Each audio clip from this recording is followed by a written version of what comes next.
Students, last लेक्चरला आपण काय चालू केलेलं आहे, जनरली आपण सर्क्युलेशन हा जो पॉईंट आहे रेस्पिरेशन अँड सर्क्युलेशनमध्ये आपण RBCs red blood corpuscle that is the ब्लडमध्ये असलेले जे इलेमेंट्स आहेत ते इलेमेंट्स आपण बघत आहोत. त्यामध्ये red blood corpuscle that is RBCs आपण गेल्या व्हिडिओमध्ये पाहिलेले आहेत. आता या व्हिडिओमध्ये आपण बघणार आहे that is the white blood corpuscles, म्हणजे ब्लड इलेमेंटचा जो दुसरी जी सेल आहे that is the white blood corpuscle that is the WBCs. त्यांना ल्युकोसाइट्ससुद्धा म्हटलं जातं. आता ल्युकोसाइट्स या कशा असतात तर जनरली आपण RBCs बघितल्या की RBCs कशा असतात, रेड कलरमध्ये असतात. त्यांच्यामध्ये काय प्रेझेंट असतो, हिमोग्लोबिन प्रेझेंट असतं आणि त्या हिमोग्लोबिनमध्ये आयर्न प्रेझेंट असल्यामुळं त्या RBCsना कसा कलर येतो, रेड कलर येतो. आणि RBCsमुळं काय होतं, ब्लडमध्ये ब्लडला रेड कलर राहतो. त्याच ब्लडमध्ये आता दुसरा इलेमेंट आपण बघणार आहे, formed element that is the white blood corpuscles that is WBC. Leucocytes are the colourless nucleated and amoeboid cells larger than RBCs. आता या WBC ज्या आहेत त्या RBCsपेक्षा साईजनी मोठ्या असतात आणि त्यांचा जो शेप असतो तो ॲमिबॉइड शेप असतो. म्हणजे अमिबाचा जसा जनरली शेप असतो त्याला ठराविक असं स्ट्रक्चर राहत नाही, तसा या WBCचा काय राहतो, शेप राहतो. कलरलेस असतात आणि न्यूक्लिएटेड असतात. आता RBC ज्या असतात त्या कशा असतात, विदाऊट न्यूक्लियस असतात. तसं तर WBCमध्ये काय राहतात, न्यूक्लियस प्रेझेंट असतो. आता हा जो न्यूक्लियस आहे त्याची आपण याविषयी बघूया या टाईपमध्ये. आता ज्या अमिबॉइड आहेत, due to their amoeboid movement they can move out the capillary walls by a process called diapedesis म्हटलं जातं त्यांना. WBC जे असतात यांचं जे स्ट्रक्चर ॲमिबॉइड स्ट्रक्चर असतं, म्हणजे एकदम फ्लॅट असतात आणि त्या आपलं काय करू शकतात, आपला जो शेप आहे तो काय करू शकतात, बदलू शकतात. त्यामुळे त्या कुठंही अगदी कॅपिलरी वॉल्समधून होल बॉडीमध्ये त्या काय करू शकतात, मूवमेंट करू शकतात. म्हणजे कॅपिलरी वॉलमधून त्या सहज अशा काय करू शकतात, जाऊ शकतात आणि होल बॉडीमध्ये त्या काय करत असतात, फिरत असतात WBCs. त्यामध्ये बघा या प्रोसेसला म्हणजे त्यांची जी अमिबॉइड मूवमेंट आहे कॅपिलरीजमधून जाण्याची, त्या प्रोसेसला काय म्हटलं जातं, डायडेसिस म्हटलं जातं. त्यामध्ये बघा नॉर्मल ॲडल्टमध्ये जनरली नॉर्मल ॲडल्टमध्ये त्यांची जी ॲव्हरेज जी आहे WBCची दॅट इज द 5000 to 11000. म्हणजे ब्लड काउंट जो आहे त्यांचा ॲव्हरेज काउंट जो आहे तो किती येतो तर 5000 ते 11000 पर MMQ इतका त्यांचं ॲडल्टमध्ये ॲव्हरेज राहतं ब्लडमध्ये. त्यामध्ये बघा decrease in a number of WBCs is called leucopenia. म्हणजे जर या WBCs आहेत काही कारणास्तव, म्हणजे काही डिसीज आहेत की ज्यामुळं या WBCचा जर नंबर डिक्रीज झाला तर त्या कंडिशनला काय म्हटलं जातं, ल्युकोपेनिया म्हटलं जातं. म्हणजे जनरली 4000 लेस दॅन 4000 म्हणजे 4000पेक्षा जर या WBC कमी झाल्या तर काय होतं, त्या कंडिशनला ल्युकोपेनिया कंडिशन म्हटली जाते. आता generally common in HIV, AIDS and TB patient, HIV patient असतात, एड्स पेशंट असतात, दॅट इज TB पेशंट असतात, त्यांच्यामध्ये हा काउंट आहे तो डिक्रीज होत राहतो. त्या कंडिशनला ल्युकोपेनिया म्हटलं जातं. हे तुम्हाला JEE नेटच्या अंतर्गत विचारले जाणारे क्वेश्चन्स आहेत. या कंडिशनला काय म्हटलं जातं, ज्यावेळी WBCचा नंबर काउंट जो आहे तो डिक्रीज होतो त्याला काय म्हटलं जातं, ल्युकोपेनिया कंडिशन म्हटलं जातं. तसं जनरल रॅडिएशन आहे, शॉक्स आहे, इलेक्ट्रिक शॉक्स जर आपला बसला तर यावेळेला या WBCचा रेट काय होतो, लो होतं. म्हणजे काय होतं, काही WBC काय होतात, त्या शॉकमध्ये बस्ट होतात किंवा डिस्ट्रॉय होतात आणि हा काउंट खाली येऊ शकतो. त्याला ल्युकोपेनिया म्हणायचं आहे. त्या कंडिशनला काय म्हणलं जातं, decrease in number of WBCs in blood that condition is called as a leucopenia. म्हणजे 4000 डिक्रीज कोणत्या 4000च्या खाली जर तो नंबर आला WBCचा तर त्या कंडिशनला ल्युकोपेनिया म्हटलं जातं. तसंच याच्या अपोजिट टेम्पररली जर increase in a number of WBCs is called leucocytosis. म्हणजे याच्या अपोजिट जर काही कारणास्तव काय झालं, जर WBCचा जो रेट आहे, ॲव्हरेज रेट आहे, तो जर वाढला तर त्याला काय म्हटलं जातं, ल्युकोसायटोसिस. कमी झाला तर ल्युकोपेनिया म्हणायचं. ॲव्हरेजपेक्षा जर WBCचे नंबर कमी झाले तर त्याला ल्युकोपेनिया म्हणायचं, आणि ॲव्हरेजपेक्षा जर जास्त झाले WBCs त्याला काय म्हणायचं, leukocytosis. It is due to infection. आता टेम्पररी का वाढतील, तर काही इन्फेक्शन, बॅक्टेरियल व्हायरल इन्फेक्शन जर आपल्या बॉडीला झालं तर काय होऊ शकतं, WBCचा काउंट वाढला जातो. आता WBCचा काउंट का वाढतो, तर WBCs ह्या काय आहेत, फायटर सेल्स जनरली त्यांना म्हटलं जातं. आपली जी इम्युनिटी पॉवर आहे ही या WBCच्या मुळं आहे, आणि WBCs या फायटर सेल्स आहेत आपल्या बॉडीमधल्या. त्या काय करतात, बाहेरून जर एखादं इन्फेक्शन आलं, बॅक्टेरियल व्हायरल जर इन्फेक्शन आपल्याला असेल तर त्या काय करतात, आपली जी ॲव्हरेज आहे किंवा आपली जी संख्या आहे, नंबर्स आहेत, हे वाढवतात, आणि त्या बॅक्टेरियल किंवा व्हायरस जे असतात त्याच्याशी लढण्यासाठी काय करतात, तयार असतात. यांना फायटर सेल्ससुद्धा म्हटलं जातं. त्यामुळं काही इन्फेक्शन जर झालेलं असेल तर टेम्पररी काय होऊ शकतो, हा WBCचा काउंट वाढू शकतो. त्या कंडिशनला ल्युकोसायटोसिस म्हणायचं. जर कमी झाला तर ल्युकोसायटोपेनिया म्हणायचं, आणि जर WBCचा काउंट वाढला ब्लडमध्ये due to infection, that condition called as a leukocytosis. यामध्ये बघा अनकंट्रोल्ड, आता तसंच आता टेम्पररी जर वाढल्या WBCs तर त्या काय होऊ शकतात, इन्फेक्शन कमी झाल्यानंतर त्या आपोआप काय येतात, ॲव्हरेजमध्ये येतात, कमी होतात. पण काही कंडिशनमध्ये असं राहतं की uncontrolled increase in a number of WBCs is A type of blood cancer called leukaemia. म्हणजे आता ब्लड कॅन्सरसारखा आजार आहे की ज्यामध्ये या WBCs काय होतात, त्यांचा जो नंबर आहे तो वाढतो, पण अनकंट्रोल्ड जे वाढतच राहतो, त्याच्यावरती काय कोणताही कंट्रोल आपल्या बॉडीचा राहत नाही. त्यावेळेला म्हणजे ब्लड कॅन्सरसारख्या आजारामध्ये काय होतं, डिसीजमध्ये हा जो काउंट आहे तो वाढत राहतो, त्याला काय म्हटलं जातं, ल्युकेमिया. त्या कंडिशनला काय म्हटलं जातं, ल्युकेमिया.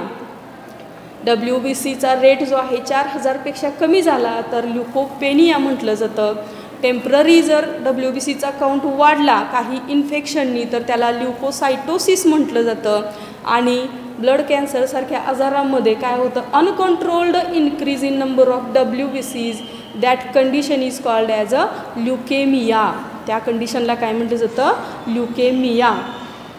हे लक्षात ठेवायचं आहे सगळ्यांनी, कारण हे तुम्हाला CET किंवा नीटसारख्या एक्झाममध्ये विचारले जाणाऱ्या कन्सेप्ट आहेत. त्यामध्ये बघा आता जनरली WBCचं मेकॅनिझम काय राहतं, तर डिफेन्स. मी सांगितलं की प्रोटेक्शन करणं, बाहेरचं जे इन्फेक्शन आहे किंवा व्हायरस बॅक्टेरियापासून ह्युमन बॉडीचं प्रोटेक्शन करणं, म्हणजे it is the fighter cells. WBCs are काय आहेत, ह्या फायटर सेल्स आहेत. ह्या काय करतात, बॉडीचं बाहेरच्या डिसीजपासून काय करतात, प्रोटेक्शन करण्याचं काम करतात. आता त्यामध्ये बघा टाईप्स ऑफ WBCs. आता ह्या झाल्या आपण WBC विषयी बघितलं. आता त्याचे टाईप्स कसे पडतात बघा. These are colourless irregular nucleated cells and shows a polymorphism. म्हणजे पॉलिमॉर्फिझम मीन्स काय, तर ॲमिबॉइड असल्यामुळं त्या काय करतात, स्वतःचा जो शेप आहे तो वेगवेगळ्या शेप, म्हणजे पॉली म्हणजे मेनी आणि मॉर्फिझम म्हणजे शेप जो आहे तो काय करू शकतात, चेंज करू शकतात. They can be classified. आता पॉलिमॉर्फिझम जनरली कॅपिलरीजमधून सुद्धा त्या ट्रॅव्हल करतात. आपला शेप कसाही ॲडजस्ट करून त्या कॅपिलरीमधून काय करतात, जाऊ शकतात. आता जनरली आपण जर उदाहरण बघितलं तर मांजर असतं बघा. त्या मांजरामध्ये काय राहतं, कॅटमध्ये बोन्स कमी असतात. ते कोणत्याही केवढ्याही अगदी चिंचोळक्या जागेतून तो काहीच करू शकतो, जाऊ शकतो. तसंच या मुवमेंट असतात, ॲमिबॉइड मुवमेंट, म्हणजे अगदी छोट्या जागेतून सुद्धा काय करू शकतात, या सेल्स ट्रॅव्हल करू शकतात. कॅपिलरी वॉल्समधून जातात. कॅपिलरीज कशा असतात, अगदी बारीक केसासारखे असतात, केसापेक्षाही फाईन स्ट्रक्चर असतं त्यांचं. त्यातून सुद्धा या WBCs काय करू शकतात, ट्रॅव्हल करू शकतात. त्यामध्ये बघा they can classified into 2 main types such as a granulocytes and agranulocyte. WBCचे 2 टाईप पडतात. त्यामध्ये ग्रॅन्युलोसाइट्स एक येतो आणि अग्रॅन्युलोसाइट येतो. आता ग्रॅन्युलोसाइट्स म्हणजे तर काय येतं, या WBCsमध्ये काही सेल्स अशा आहेत की त्यामध्ये ग्रॅन्युल्स प्रेझेंट आहेत. जनरली ह्या कशा सेल्स आहेत की ज्याच्यामध्ये ग्रॅन्युल्स प्रेझेंट आहेत, अशा सेल्स प्लस काही सेल्स असे आहेत की ज्याच्यामध्ये ग्रॅन्युल्स अब्सेंट आहेत सायटोप्लाझममध्ये, अशा काही सेल्स म्हणजे अग्रॅन्युलोसाइट्स. आता ग्रॅन्युलोसाइट फर्स्टली आपण काय बघणार आहे, ग्रॅन्युलोसाइट्स. ग्रॅन्युलोसाइट्स मीन्स व्हॉट आता बघूया. तर these are WBCs with a granular cytoplasm. या सायटोप्लाझममध्ये या सेलच्या काय प्रेझेंट असतो, ग्रॅन्युल्स प्रेझेंट असतात. आता ग्रॅन्युल्स म्हटलं की छोटे छोटे स्पॉट्स येतात. आता हे कशापासून बनलेले असतात, जनरली जे ग्लुकोज असतात, प्रोटीन्स असतात, यापासून हे मोलेक्युल्स काय झालेले असतात, बनलेले असतात. प्लस हे ग्रॅन्युल्स म्हणजे काय असतात, तर सिक्रिटरी व्हेसिकल्स म्हटलं जातं यांना. सिक्रिटरी व्हेसिकल्स म्हणजे काही एन्झाईम्स किंवा काही सिक्रिशन्स काय करतात, हे व्हेरियस सिक्रिशन काय करतात, हे सिक्रिट करू शकतात. हे ग्रॅन्युल्स जे आहेत हे काय आहेत, सिक्रिटरी व्हेसिकल्स त्यांना जनरली म्हटलं जातं. आता सायटोप्लाझममध्ये ग्रॅन्युल प्रेझेंट आहे, त्यांना ग्रॅन्युलोसाइट्स म्हटलं जातं. Also called as a polymorphonuclear leucocytes, that is the PMN, polymorphonuclear leucocytes. Polymorphonuclear leucocytes म्हणजे अशा सेल्स की जो पॉली मीन्स जास्त आणि मॉर्फो मीन्स त्यांचे शेप्स, पॉली वेगवेगळ्या शेपमध्ये, जास्त शेपमध्ये, न्यूक्लियस प्रेझेंट आहे म्हणून त्याला न्यूक्लियर सेल ल्युकोसाइट्स सेल्स म्हटलं जातं. They have lobulated nuclei in a different shapes. म्हणजे याच्यामध्ये जो ग्रॅन्युलोसाइट्स म्हणजे जो न्यूक्लियस असतो तो व्हेरियस शेपमध्ये आपल्याला बघायला मिळतो. आता ग्रॅन्युलोसाइट्स जे आहेत are made up from myeloid stem cells. आता हे जे ग्रॅन्युलोसाइट्स आहेत हे कशापासून बनलेले आहेत, तर मायलॉइड स्टेम सेल्स या कुठं प्रेझेंट असतात, तर बोन मॅरोमध्ये काय असतात, ह्या मायलॉइड स्टेम सेल्स प्रेझेंट असतात. आणि या स्टेम सेल्सपासून काय बनतात, तर WBCs बनतात. And once formed do not divide, म्हणजे त्या काय होत नाहीत, एकदा फॉर्म झाल्या की त्यांचं पुन्हा डिव्हिजन होत नाही. ग्रॅन्युलोसाइटमध्ये बघा, एकदा जर त्या फॉर्म झाल्या मायलॉइड स्टेम सेल्स या काय आहेत, त्यांच्या हे आहेत म्हणजे बोन मॅरोमध्ये या मायलॉइड स्टेम सेल्सपासून काय होतात, ग्रॅन्युलोसाइट्स तयार होतात. आणि एकदा तयार झाल्यानंतर त्यांचं डिवायडेशन होत नाही. त्याच्यामध्ये बघा, ग्रॅन्युलोसाइट्स कन्स्टिट्यूट्स अबाउट 72% ऑफ टोटल WBCs. आता WBCचं जे प्रमाण आहे त्या प्रमाणानुसार म्हणजे ते जर 100% धरलं, WBC जर ब्लडमध्ये प्रेझेंट असतात टोटल WBCs, त्यांचं जर आपण प्रमाण धरलं तर त्या 100% असं प्रमाण धरलं तर त्या WBCच्या प्रमाणानुसार त्याचं किती राहतं, 72%. म्हणजे 72% काय असतात, हे ग्रॅन्युलोसाइट्स WBCच्या टोटल ॲव्हरेजवरती 72% काय असतात, हे ग्रॅन्युलोसाइट्स प्रेझेंट असतात. मी होल ब्लड सेल्स म्हटलेलं नाही, म्हणजे जेवढ्या WBCs प्रेझेंट असतात त्या WBC जर आपण 100% धरल्या मग त्यामध्ये ग्रॅन्युलोसाइट आले, अग्रॅन्युलोसाइट्स आले. मग या WBC जर 100% त्यातल्या 72% WBCमध्ये ग्रॅन्युलोसाइट्स हे काय असतात, 72% ग्रॅन्युलोसाइट्स टोटल WBCमध्ये प्रेझेंट असतात. आता granules are actually secretory vesicles which contains various secretion and enzymes. मग हे ग्रॅन्युल्स काय असतात, तर ॲक्च्युली सिक्रिटरी व्हेसल्स असतात which contain various secretion, enzymes etcetera. त्यामध्ये बघा, depending upon a staining property of the granules, these granulocytes are classified into 3 types. कोणते कोणते, न्यूट्रोफिल्स, बेसोफिल्स अँड इओसिनोफिल्स. म्हणजे यातले जे ग्रॅन्युल्स असतात या ग्रॅन्युलच्या कशानुसार, स्टेनिंगनुसार, म्हणजे ते ग्रॅन्युल्स कोणत्या स्टेननी स्टेन होतात. म्हणजे जनरली आपल्याला जर एखादी ब्लड सेल, आता ह्या व्हाईट ब्लड सेल्स आहेत आणि जे आपण जर तशाच जर स्लाईडवरती घेऊन बघायला गेलो तर आपल्याला त्या ट्रान्सपरंट दिसतील. आपल्याला त्यातला म्हणजे तो सायटोप्लाझम आहे की त्या WBCs आहेत यातला फरक कळणार नाही. त्यासाठी काय केलं जातं की त्यांना स्टेन केलं जातं, एक डाय केलं म्हणजे कलर दिला जातो, म्हणजे एक न्यूट्रल किंवा बेसल किंवा ॲसिडिक असे ज्यानं ते स्टेनिंग होतात असे स्टेन त्यामध्ये टाकलं जातं. मग त्यामुळे काय होतात, हे ग्रॅन्युल्स काय होतात त्या स्टेननी स्टेन होतात, म्हणजे त्यांना कलर येतो आणि त्यानुसार आपण त्या WBCs कोणत्या आहेत ते आपण काय करू शकतो, डिफरंट त्यामधला काढू शकतो. मग त्यामध्ये काही सेल्स असे आहेत ग्रॅन्युलोसाइट्समध्ये बरं का, काही ग्रॅन्युल्स कशाने स्टेन होतात, न्यूट्रल लिक्विडनी काय होतात स्टेन होतात. म्हणजे न्यूट्रल स्टेन यायला लागतं, जनरली डाईज म्हटलं जातं. न्यूट्रल स्टेननी ज्या सेलचे ग्रॅन्युल्स काय होतात स्टेन होतात त्यांना न्यूट्रोफिल्स म्हटलं जातं. तसंच काही स्टेन आहेत की जे काय होतं ब्ल्यू म्हणजे बेसिक स्टेन. काही सेल्स ज्या असतात WBCच्या त्या बेसिक स्टेननी काय होतात स्टेन, त्यांना कलर येतो किंवा स्टेनिंग होतं त्यांचं, त्यांना बेसोफिल्स म्हटलं जातं. तर काही सेल्ससाठी स्टेनिंगसाठी ॲसिडिक बेस असलेलं ॲसिडिक स्टेन लागतं, that is called as a eosinophil or acidophils म्हटलं जातं त्यांना. इओसिनोफिल्स प्लस ॲसिडोफिल्स म्हणजे त्यांना जे लागणारं स्टेन आहे ते ग्रॅन्युल्स याचे कशाने स्टेन होतात तर ॲसिड बेस्ड स्टेननी काय होतात स्टेन होतं, म्हणून त्यांना ॲसिडोफिल्स म्हटलं जातं. आता बेसोफिल्स आहेत त्यांना जनरली सायनोफिल्स सुद्धा म्हटलं जातं. सायनो मीन्स ब्ल्यू, सायनोफिल्स म्हटलं जातं. तसंच न्यूट्रोफिल्स. आता हे 3 टाईप आपण आज बघणार आहे. न्यूट्रोफिल्स, आता न्यूट्रोफिल्समध्ये काय येते बघा की generally granules are very fine, large in a number, evenly distributed and stained with a neutral stain that is dye. म्हणजे हे जे न्यूट्रोफिल्स असतात यातले जे ग्रॅन्युल्स असतात हे कसे असतात व्हेरी फाईन असतात आणि लार्ज इन अ नंबर. तुम्हाला याच्यामध्ये ग्रॅन्युल्स कसे दिसतात लार्ज नंबरमध्ये प्रेझेंट दिसतात आणि फाईन असतात, स्मॉल असतात बऱ्यापैकी त्यामध्ये बघा. आणि न्यूट्रल स्टेननी काय होतात हे डाय होतात, म्हणजे त्यांना न्यूट्रल स्टेन लागतं कलर येण्यासाठी. त्यामध्ये बघा neutrophils are about 70% of total WBCs. म्हणजे काय सांगितलं टोटल WBC पैकी 72% या WBCs आहेत, त्यातले 70% जवळजवळ काय राहतात न्यूट्रोफिल्स काय प्रेझेंट असतात ब्लडमध्ये.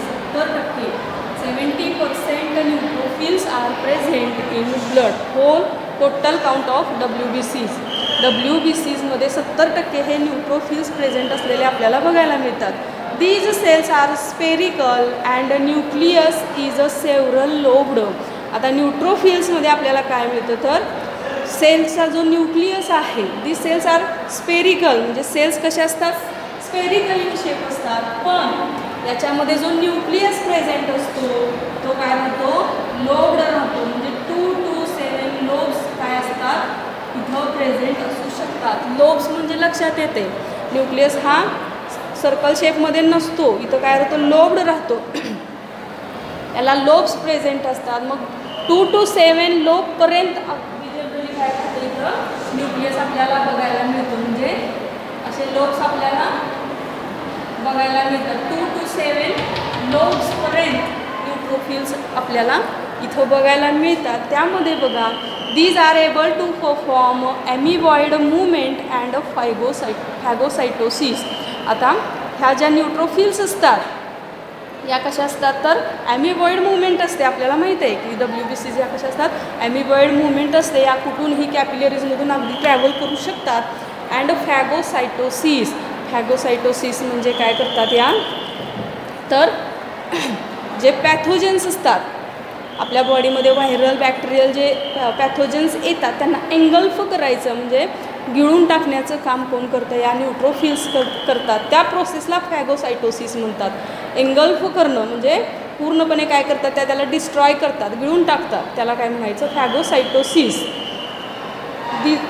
दे are responsible for destroying pathogens by the process of phagocytosis. म्हणजे मी आत्ता सांगितलं फॅगोसायटोसिसची जी प्रोसेस आहे एंगल्फ करणं, जे बॅक्टेरियल व्हायरल इन्फेक्शन आहे किंवा बॅक्टेरिया आहेत त्यांना डायरेक्ट काय करायचं गिळून टाकायचं काम कोण करतात तर या न्यूट्रोफिल्स करतात. प्लस पस is a mixture of dead neutrophils, damaged tissue and dead microbes. म्हणजे हे जे एंगल्फ करतात जिथं आपल्याला जखम झालेली असते तिथं काही वेळेला पस येतो बघा. म्हणजे हा पस म्हणजे काय असतं, व्हाईट कलरचं फ्लूइड. जनरली एखादी जर जखम झालेली असेल कुठं तर आपल्याला लागलेलं असेल तर तिथं काय होतं, काही काळानंतर म्हणजे थोड्या दिवसानंतर तिथं पस तयार होतो. पस तयार होतो म्हणजे काय होतं तर हे मिक्सचर कशाचं असतं, dead neutrophils plus damaged tissue and dead microbes. म्हणजे इथं डेड झालेल्या न्यूट्रोफिल्स आहेत, damaged tissue and dead microbes त्या पसमध्ये असतात. आता जनरली हा सुद्धा क्वेश्चन विचारला गेलेला आहे CETला JEEला की पसमध्ये म्हणजे त्या मिक्सचरमध्ये काय काय प्रेझेंट असतं. पस म्हणजे काय असतं तर दॅट इज द पस is a mixture of dead neutrophils, damaged tissue and dead microbes. म्हणजे जे आपलं इन्फेक्शन जे आहे ते एंगल्फ करून जे डेड झालेलं आहे हे असे जे मायक्रोब्स असतात ते सुद्धा या पसमध्ये आपल्याला बघायला मिळतात. आता दुसरा टाईप हे झाले न्यूट्रोफिल्स. न्यूट्रोफिल्स नंतर येतात ते basophils, that is called as a cyanophils. Cyano means blue colour, blue कलरनी डाय होतात किंवा ब्ल्यू कलरनी स्टेन होतात म्हणून यांना काय म्हटलं जातं, cyanophils. Second type of granulocyte that is the basophils or cyanophils. आता सायनोफिल्स किंवा बेसोफिल्स याच्यामध्ये बघा काय येतं तर these cells have very few granules of a large size and stain with basic stain like methylene blue. त्यामध्ये बघा आता इथं तुम्हाला या सेलमध्ये कोणत्या बेसोफिलमध्ये काय होतात तर ग्रॅन्युल्स अगदी कमी प्रमाणात बघायला मिळतात. ग्रॅन्युल्स कसे मिळतात, कमी प्रमाणामध्ये बघायला मिळतात. प्लस कसे राहतात, लार्ज साईज. त्या ग्रॅन्युलची जी साईज असते ती न्यूट्रोफिलपेक्षा काय राहते, लार्ज राहते. नंबर कमी असतात न्यूट्रोफिलपेक्षा पण साईज जी असते ती कशी असते, लार्ज असते. And stained with methylene blue. Methylene blue या स्टेननी काय होतात, हे बेसोफिल्स स्टेन होतात. आता basophils are a non phagocytic small spherical cells. आता बेसोफिल्स या काय आहेत, यांच्यामध्ये फॅगोसायटोसिस होत नाही, नॉन फॅगोसायटिक स्मॉल आहेत आणि स्पेरिकल सेल्स इथं काय आहेत, प्रेझेंट आहेत. Are about 0.5 to 1% of total WBC. म्हणजे टोटल WBC पैकी 70% काय राहतात, न्यूट्रोफिल्स आहेत. तर 0.5 or 1% to 1% त्या काय राहतात, बेसोफिल्स काय असतात इथं प्रेझेंट असतात. या कशा असतात, सेल साईजनी लहान असतात, स्मॉल साईज्ड असतात, स्पेरिकल असतात. फक्त याच्यामध्ये जे ग्रॅन्युल्स असतात यांची जी साईज असते ती लार्ज असते. ग्रॅन्युल्स लार्ज असतात पण सेल्स कशा असतात, छोट्या असतात, स्मॉल असतात. Nucleus is a twisted. आता या सेलमध्ये तुम्हाला कसा न्यूक्लियस बघायला मिळतो, ट्विस्टेड. ट्विस्टेड म्हटलं की आपल्या लक्षात येतं इथं ट्विस्ट पडलेला असतो, that is the twisted nucleus इथं आपल्याला बघायला मिळतो. They are present in infected and allergic conditions only. म्हणजे एखाद्या वेळेस इन्फेक्शन झालेलं असेल तरच आपल्याला या सेल्स काय होतात, ब्लडमध्ये दिसतात किंवा ॲलर्जिक कंडिशनमध्येच या सेल्स आपल्याला बघायला मिळतात. का बरं तर basophil secretes heparin, histamine and serotonin. Basophils काय सिक्रीट करतात तर हेपॅरिन. हेपॅरिन मीन्स वॉट तर हेपॅरिन आपण बघितलेलं आहे की आपल्या ब्लडमध्ये जर ब्लड क्लॉटिंग होऊ नये, ब्लड क्लॉट होऊ नये, ब्लडची त्या गुठळी होऊ नये म्हणून हे हेपॅरिन काय करतं, ब्लडला लिक्विड फॉर्ममध्ये ठेवण्याचं काम करतं हेपॅरिन. हिस्टामाइन. आता हिस्टामाइन काय आहे तर हिस्टामाइन काय करतो तर हिस्टामाइन ॲलर्जिक ज्यावेळी कंडिशन होते म्हणजे एखाद्या गोष्टीची आपल्याला जर ॲलर्जी असेल किंवा इन्फेक्शन झालेलं असेल त्यावेळी एखाद्या ऑर्गनवरती काय राहतं, सूज राहते. हे सूज कमी करण्याचं काम कोण करतं तर हिस्टामाइन करतं. आणि सिरोटोनिन. आता सिरोटोनिन पण काय करतो तर ज्यावेळेला आपण सकाळी उठतो, आपली झोप पूर्ण झालेली असेल त्यावेळेला काय होतं, हा सिरोटोनिन काय झालेलं असतं, सिक्रीट झालेलं असतं, आपल्याला फ्रेश वाटतं. फ्रेशनेस देण्याचं काम कोण करतो तर सिरोटोनिन. आणि हे तिन्ही कोण सिक्रीट करतं तर बेसोफिल सिक्रीट करतं. म्हणजे ॲलर्जिक इन्फेक्शन झालेलं असेल, अशी कंडिशन असेल त्यावेळी हे त्या बेसोफिल्स काय सिक्रेट करतात तर हेपॅरिन सिक्रेट करतात, प्लस हिस्टामाइन सिक्रेट करतात, प्लस सिरोटोनिन सिक्रेट करतात. म्हणजे इन्फेक्शन ॲलर्जिक कंडिशनमध्ये ब्लड क्लॉट होऊ नये कुठं, दॅट इज तो काय करतो, हेपॅरिन काम करतो. जनरल हिस्टामाइन म्हणजे एखाद्या ऑर्गनवरती जर सूज आली असेल तर ती सूज कमी व्हावी म्हणून हिस्टामाइन काम करतो. आणि सिरोटोनिन आपल्याला फ्रेशनेस फील व्हावं यासाठी काय करतो, सिरोटोनिन काम करतो. आणि हे कोण सिक्रेट करतं तर हे सिक्रेट करणारी ग्रॅन्युलोसाइट आहे बेसोफिल. आणि ही जनरली 0.5 to 1% या ॲव्हरेजमध्येच आपल्याला टोटल WBC पैकी एवढीच आपल्याला ही बघायला मिळते. म्हणजे जास्तीत जास्त न्यूट्रोफिल्स काय असतात WBCजमध्ये प्रेझेंट असतात. त्यामध्ये आता इथं झाल्या बेसोफिल्स. आता थर्ड आहेत आपल्या इओसिनोफिल्स ऑर ॲसिडोफिल्स. इओसिनोफिल्स म्हणजे काय तर ॲसिडोफिल्स म्हणजे ज्या सेल्स, ज्या ग्रॅन्युलोसाइट्स कशाने स्टेन होतात तर ॲसिडिक त्यांना स्टेन लागतं. ॲसिडिक स्टेन जर स्टेननी काय होतात या फक्त स्टेनिंग होऊ शकतात म्हणून त्यांना काय म्हटलं जातं इओसिनोफिल किंवा ॲसिडोफिल्स. आता acidophils contains lysosomal granules that are stained to red colour with acidic stain like eosin. म्हणजे ॲसिडोफिल्स ज्या आहेत त्या इओसिन या स्टेननी स्टेन्ड होतात म्हणून त्यांना इओसिनोफिल्स म्हटलं जातं. इओसिन हे काय ॲसिडिक स्टेन आहे ज्यामुळं काय होतात या ॲसिडोफिल्स काय होतात स्टेन्ड होतात म्हणून त्यांना इओसिनोफिल्स म्हटलं जातं. याच्यामध्ये लायझोझोमल ग्रॅन्युल्स काय असतात प्रेझेंट असतात. त्यामध्ये बघा eosinophils are about 1 to 3% of a total WBC. तर इओसिनोफिल्स ज्या आहेत त्या टोटल WBC पैकी 1 to 3%च आपल्याला इथं बघायला मिळतात. त्याच्यामध्ये बघा न्यूक्लियस इज अ बायलोब्ड.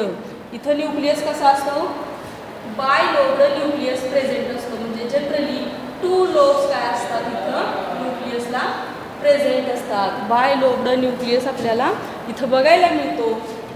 आणि ग्रॅन्युल्स असतात इथं सायटोप्लाझममध्ये. बायलोब्ड न्यूक्लियस प्रेझेंट असतो. They destroy antigen antibody complex by phagocytosis. म्हणजे या ज्या इओसिनोफिल्स आहेत किंवा ॲसिडोफिल्स आहेत या काय करतात तर ब्लडमध्ये जे अँटीजेन अँटीबॉडी कॉम्प्लेक्स प्रेझेंट असतं ते फॅगोसायटोसिसने काय करतात डिस्ट्रॉय करतात. आता अँटीजेन अँटीबॉडी कॉम्प्लेक्स म्हणजे काय तर जनरली ज्यावेळी एखादा अँटीजेन आपल्या बॉडीमध्ये काय करतो एंटर करतो त्यावेळी काय राहते आपली बॉडी काय तयार करते अँटीबॉडीज तयार करते. आणि त्या अँटीजेनला काय करते त्या अँटीजेन बरोबर म्हणजे कॉन्टॅक्टमध्ये राहते किंवा त्याला डिस्ट्रॉय करण्यासाठी काय राहतं त्या मिक्स होतात. त्यावेळेला हे कॉम्प्लेक्स तयार होतं. अँटीजेन आणि अँटीबॉडी आपल्या बॉडीमध्ये तयार झालेली अँटीबॉडी आणि बाहेरून आलेला अँटीजेन हे दोघे काय होतात अँटीजेनला डिस्ट्रॉय करण्यासाठी ही अँटीबॉडी काम करत असते. मग यावेळेला हे काय राहतं ते अटॅच झाल्यानंतर जो तयार होणारा प्रोडक्ट आहे that is called antigen antibody complex. आणि हे कॉम्प्लेक्स म्हणजे